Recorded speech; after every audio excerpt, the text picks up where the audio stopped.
Welcome to week 5, day 1 on the challenge. We got a great week for you this week. Today, I just want you to focus on the basics. Give me 25 to 35 minutes and then enjoy the rest of your day. We're gonna start off with a leg burner. We're gonna elevate our feet, all right? We're gonna do this round 3 times through. We have a heel elevated squat we're gonna do for 20 seconds. We have squat jumps we're gonna do for 15 seconds. And then we have mini band core we're gonna do for another 15 seconds, all right? So what I want you guys to see is if my lovely wife stands on the plate with just her heels on the plate, it's gonna help your ankle range of motion, okay? And now we can hold a weight, we can hold a kettlebell, we can hold a book, we can hold a bag. So what we're gonna try to do is we're gonna stick our arms out if we don't have a weight. We're gonna sit back nice and neutral, pause at 90 degrees and push through those heels into the glute, okay? We're gonna hinge down and back. We're gonna push through those heels into the quad, into the glute, and relax. Again, down, tension, and squeeze. What I want you guys to think about when you're at the very bottom is pushing that ground away from you to create tension all the way up to the kinetic chain. Good. Our next exercise is squat jumps. We're gonna go for 15 seconds. We're gonna go really, really hard at these, okay? So what we're gonna do is we're gonna use our arms, we're gonna squat down, and we're gonna jump up. A mini jump, we're gonna try to make it repetitive, we're gonna try to make it complete, and we're gonna try to become a little more resilient every single time we jump.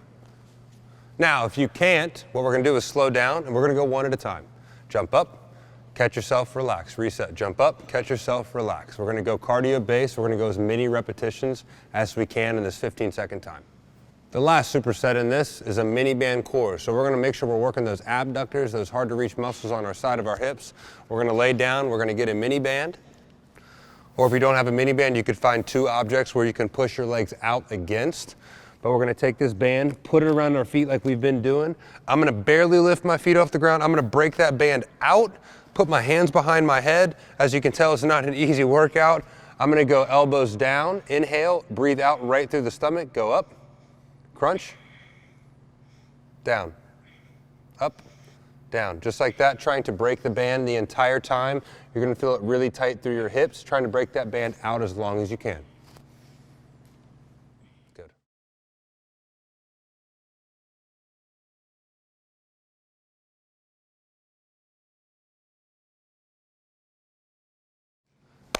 Our next superset, we have 3 movements. The first one's a lateral elevated lunge. We're gonna do 10 seconds each leg. The second one is a stagger overhead press where we're gonna do 10 seconds each arm. And then we have shoulder taps we're gonna do for 30 seconds to finish it out. Now, a lateral lunge, you're gonna work your glute med and your glute max as well as your opposite adductor. So what we're working is groin and glute if you wanna think about it like that. So we're gonna step up to a surface to where it gives me more range of motion. Now, as you see, my knee is tracing my toe. I'm keeping my chest up. I could be holding a chair or a rope in front of me if I need to. I'm gonna go ahead and sit down and back as far as I can. I'm gonna push away from that pinky toe all the way back to the middle. I'm gonna squat down and back and hinge. I'm gonna push away from the pinky toe. What I don't want the mistake is going only forward, which could be a lot of knee pain. What we can do is I want to imagine I'm hinging back still, sitting back like a squat, and then pushing away. Good job. Next movement, we're gonna incorporate a full body. So I want what's called a stagger overhead press. We're gonna do 10 seconds each arm. Now, if you see from the side, just like our normal stagger stance, we're gonna go ahead and get into our split squat, not as wide as a normal one. But what you guys wanna do is still pull your feet together in the ground to create that tension within the glute and the lower back. And what we're gonna do is we're gonna go ahead and go up. Now there's a wall in front of your nose. I'm pressing all the way vertical. Good, all the way down, all the way up. Now you wanna imagine pulling the dumbbells down into your back before you press all the way back up, okay?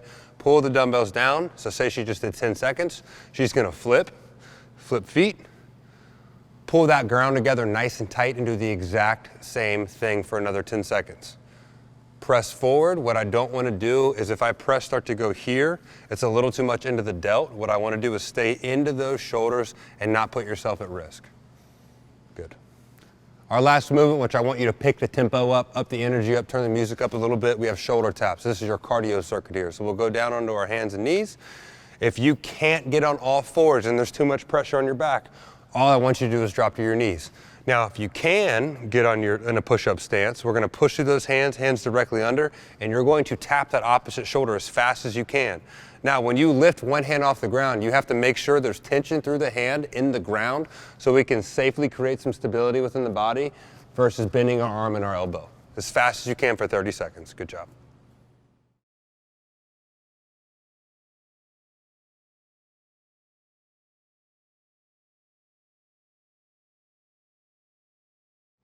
Last superset of day one. Focus, give me about 10 more minutes and you're done with the workout. The first one we're gonna do is 10 each, 10 seconds each. We have a seated banded row. The second is a seated dip where we're gonna go for 15 seconds. And the last thing is we have a kneeling med ball slam where we're gonna go 20 seconds total.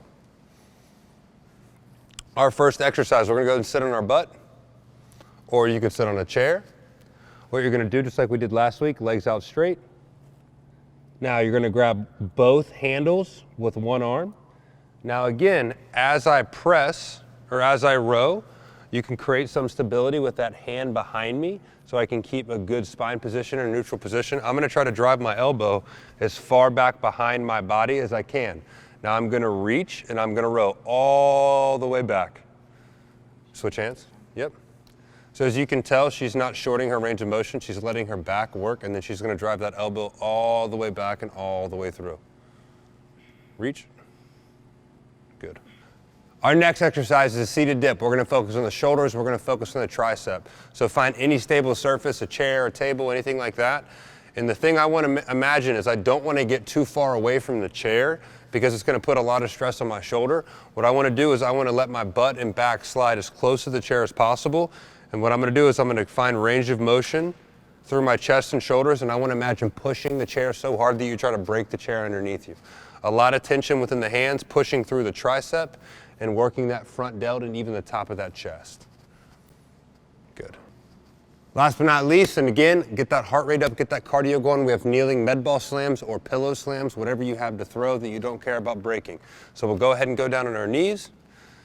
Now we call them rainbows because we're going to start on one side of our body and we're going to go all the way over and throw it with our core. I'm going to try not to bend my back as much and breathe the ball down. So face the front. So as you can see, she's starting on one hip and she's going all the way over and all the way around. Throwing it down, we're focused on the oblique, the spine. Good. Now I want to breathe my air out as I throw the ball down into the ground and inhale on the way down. Add some pop to it, add some power. Good, rest.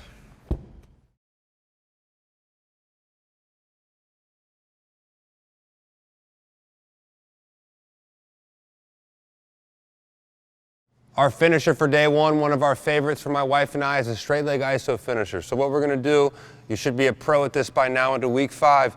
We're gonna go ahead and get that leg straight at a 90-degree angle. I'm gonna drive this arrow down into the ground as hard as I can for tension through the glute, and I'm gonna be burning this hip flexor and this quad. I'm gonna hold it as long as I can, but what I'm trying to do is go 2 minutes each leg. If you have to go 30 seconds on, 30 seconds off, that's fine. Notice how tight the contraction is, and her quad is absolutely locked. I don't wanna compensate and bend back. Good job on day one.